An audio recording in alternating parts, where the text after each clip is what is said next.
Hello and welcome to Precon Decon, the video series where I deconstruct the pre-constructed decks of Magic the Gathering's history. In this video we are continuing the look at Alara Reborn. We're going to move on to look at Rumbler, which is the red and green deck. Let's start looking at that, shall we? So, one of the rares is Spellbreaker Behemoth. It's the foil face rare. So 1 colors, 1 red, double green for 5/5. It can't be countered, and creature spells you control with power 5 or greater can't be countered. So, yep, so we're still continuing with the kind of like the theme we saw in Naya, where like creatures with power 5 or more, that matters. You got abilities and effects that interact with creatures with power 5 or more. So this one is, so it's 4 mana for a 5/5, which is okay. I always think these like can't be countered effects. I mean, they're okay, but obviously they only matter against like one color, really. They only matter against blue like 99% of the time. So I always think it's like kind of a niche effect to put like on a rare, especially in a introductory product. I wonder maybe if this would been, I mean, this could have been a lot stronger maybe if it gave Shroud, maybe like if it gave Shroud to all your stuff with power 5 or more. I mean, then it won't, it doesn't interact with buff spells, I suppose, but well, hexproof hasn't been keyworded yet, but it's definitely in the it's in the sphere as such. There's like Sulhana Ledgewalker Troll Ascetic. This could have given hexproof, I suppose, and that would have been really, really strong. I mean, as is, it's just like 4 mana for like 5/5, which is fine. It technically has no drawback, but yeah, just I know, just a bit of a niche effect. I mean, it is a strong effect, but I say it is still niche. Like this doesn't. You play this against another like red or green deck, it doesn't matter what this effect is, and then it's just a 5/5. So it just, I don't know, feels then a little underperforming then for a rare. So the other rare is Blitz Hellion. So 3 for, red and a green for a 7/7 with trample and haste. So really, really good stats for its cost. But end of turn you have to shuffle it back into your library. So you get 1 swing with it, and then you have to shuffle it back in. And this is actually a case where having only a 41 card deck out of the box is actually beneficial, because then there's a greater chance that you draw it again. Yeah, it's okay. Obviously, playing this, you'd obviously ideally play this when like you're going to swing with it and win that turn, or at the very least like put yourself in striking distance of victory. So you wouldn't, you shouldn't necessarily need to then cast this again later in the game. But it's okay. It's fine. Yeah, actually, the rares in this one, compared to the other Alara Reborn decks we've looked at, these are a little underwhelming. They're not bad. They're not as good as the ones we've seen already, in my opinion. So moving on, we have a God Tracker of Jund. So 1 red and a green for a 2/2. Whenever a creature with power 5 or greater comes to play under your control, you can put a +1/+1 counter on God Tracker of Jund. So yeah, this is like a nice blend of like Jund and Naya sort of mechanics coming in here, I suppose. Like the overlap of flavor. Yeah, I think it's okay. Just keeps growing. You've got quite a few creatures in the deck which have power 5 or greater, so this would grow quite nicely as the game goes on. Yeah, I think it's okay. We have single Gorger Worm, so 3, a red and a green for a 5/5 with Devour 1. Yeah, just kind of straightforward. So Devour is back as well, so it can eat small creatures and get bigger. Only having Devour 1 doesn't have anything like Trample or like Menace or anything. So it's just a big fatty, I suppose.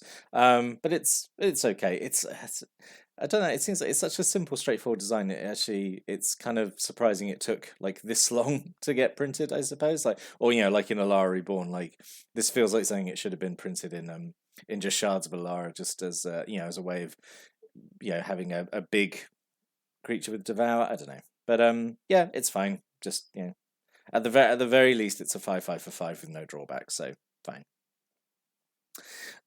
So a Bloodbraid Elf. So this is pretty good to have in the deck. So 2, a red and a green, 3/2 with haste, and it has Cascade.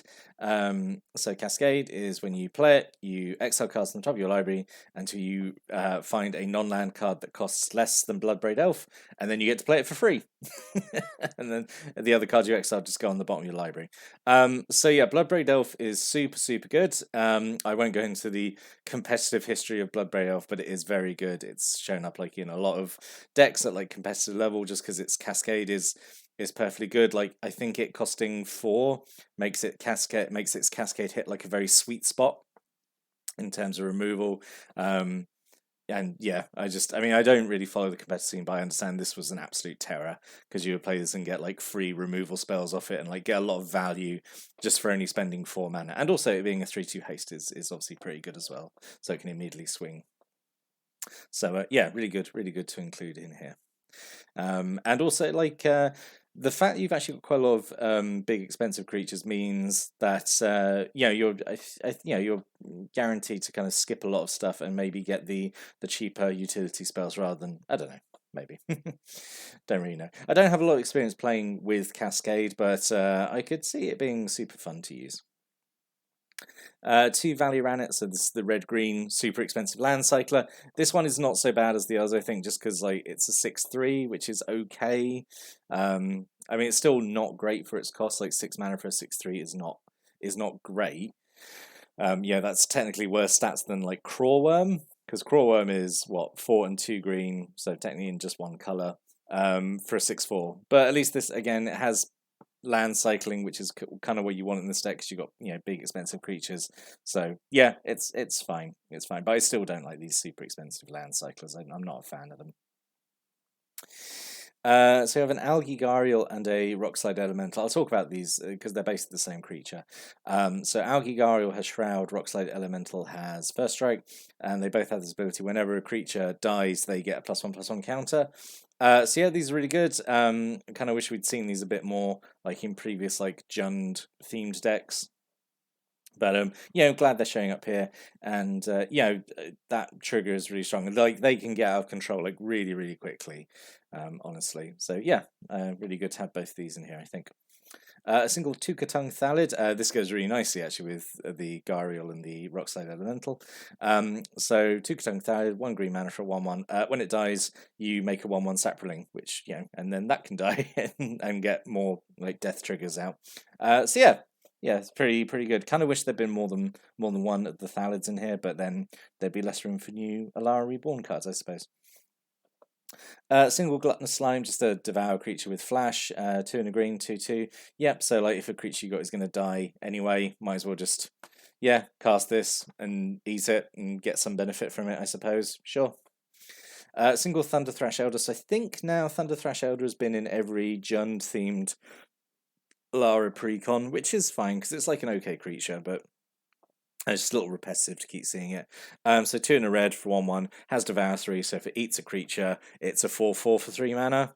Or it could be a 7/7 for 3 mana, which is pretty good. You've got you can eat saplings. Yeah, I suppose it's okay. There's some token production in the deck, so yeah, it's all right, I think. Single Elvish Visionary, just 1 and a green, 1/1 comes to play, draw a card. Yep, perfectly fine, and it's on the board to be eaten, which is perfectly fine. Single Rocks Brute, 2 red and a green. It's just a 4/4. It's just a 4/4 for 4. No abilities, nothing. I really think they missed a trick by not making this like a 5/4. Or a 5/3 or something. Just because then it would get the Naya buffs, but is what it is, I suppose. It's okay. This is, at the time, I think this, well, it was a fine common because it's like, oh, it's a 4/4 for 4 with like no drawbacks or whatever. But like, now it's obviously not as impressive. A single Colossal Knight. This is a pretty good buff spell. 1 red and 1 green. Target creature gets +4/+2 until and gains trample on turn 10. So yeah, that's pretty good. Pretty good. Always happy when a buff spell gives trample as long as with a sizable power boost. Yeah. I think it's perfectly good for 2 mana. Single Sangrite Surge. This is very expensive, and it's a sorcery speed, which kind of limits it. So 4 red and a green. Target creature gets +3/+3 and gains double strike until in 10. So I say really expensive at 6 mana, but +3/+3 and double strike is like a pretty good buff to give. But again, that sorcery speed really holds it back. There's no kind of surprise wins with this. But if you, I don't know, you cast this, swing, and I know that's 8 mana though. I was gonna say if you cast this and swing and then Colossal Might it, yeah, maybe, I don't know. It's just big flashy pump spell, I suppose. It's fine. Then 2 Incinerates and 2 Shocks. Yep, so kind of like standard 10th edition burn spells. Yep, both of these are perfectly fine. We all know what Incinerate and Shocks do. Yeah, they're perfectly good in here. Good to cast early game while you're ramping up into your big stuff. 2 Dragon Fodders, so I think now every Dragon Fodder is showing up in every Jund Alara deck, which is fine. It's a perfectly good spell. You know, it does what the deck wants to do. You know, you kind of cast it early while you're kind of setting up, you know, building up towards your big creatures, and then they're on the board ready to be eaten by your creatures with Devour. They're death triggers for the Rockslide Elemental, the Ariel. So yeah, Dragon Fodder is a super good card. Really happy there's 2 of them in here. And then a single Vengeful Rebirth. So for a red and a green for a sorcery, return target card from your graveyard to your hand. If you return a non-land card to your hand this way, Vengeful Rebirth deals damage equal to that card's mana value to target creature or player, and then you exile Vengeful Rebirth. So this is like a really good late game spell. Like you get back one of your really big creatures, and also you do a ton of damage. So yeah, it's I think it's a super good card. I think, you know, it might be expensive, but I think it's worth being that expensive because it can, again, like you're getting such good value from this. I think you're getting like a really, potentially get something really big back, say one of these big creatures, and you do a bunch of damage, kill an opponent's creature, or even just, you know, kill your opponent. So yeah, good card, I think. And then 2 Terramorph Expanses, 8 Forests, 8 Mountains. Yeah, pretty standard mana base that we've seen in these Alara decks, or the Alara Reborn decks even. So what could have been? So I think the card selection is all right, I suppose. I said the rares are a little underwhelming, but for the most part, it's fine. It's just kind of like doing what we've seen before with the other sort of Jund decks, like just play some tokens and creature with Devour and get big and swing, I suppose. So I'm going to say the border posts, you know, instead of Terramorphic Expanse, like just I say it's a new card to show off, maybe. Deadshot Minotaur I think could have gone here because it's the red green common cycler. I thought this would have been okay. When it comes to play, it does 3 damage to a creature with flying. Because you don't really have any ways of dealing with flyers, I don't think. You have obviously like shocks and incinerates, but you don't have anything with reach, I don't think. I don't remember. But yeah, this could have been okay. Could have had this, and again, it's, you know, you can cycle it away if there's nothing with flying on the board. So yeah, I guess that would have been okay. Mage Slayer, I think, could have been super good fun here. So 1 cost 1 red, 1 green for an equipment. Whenever a equipped creature attacks, it does damage equal to its power to defending player. So like you don't even need to connect. Like as the second you attack, you're doing damage to the defending player. So yeah, really good. So this is kind of it's kind of a almost like a way of giving sort of double strike, I suppose, maybe, you know, if you want to look at it that way. But yeah, I think just having one of these would have been really good. Just in saying like, yeah, even if your opponent's blocking, at least you're getting damage through to them by using this. So yeah, I think it's a pretty fun piece of equipment. And then as an alternate rare, I thought this Predatory Advantage, so 3, a red and a green.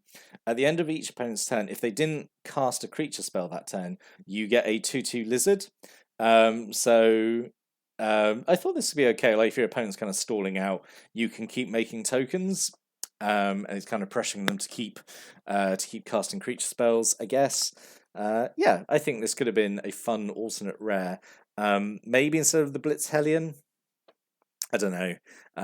But yeah, I think that the behemoth, I can't remember what it was called, the Spellbreaker, something like that. Yeah, just I mean it's strong, but it just feels a little underwhelming, like that with that can't be counter ability, which is, again, I just feel very niche.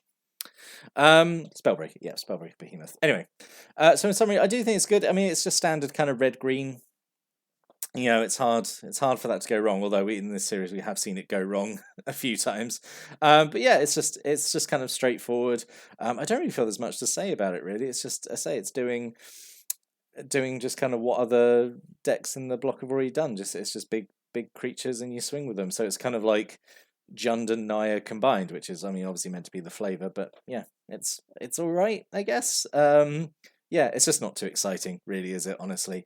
But it's, you know, it seems solid enough. Seems, you know, it's a solid C+, I think. But that's just my thoughts on the deck. If you've got any thoughts, stories, opinions, comments about this deck, or the cards in it, you know, stick a comment below. Always like reading those. But I'll be back next time. I'm going to look at the last Alara Reborn intro pack. But until then, thanks for watching and listening. Have a great day.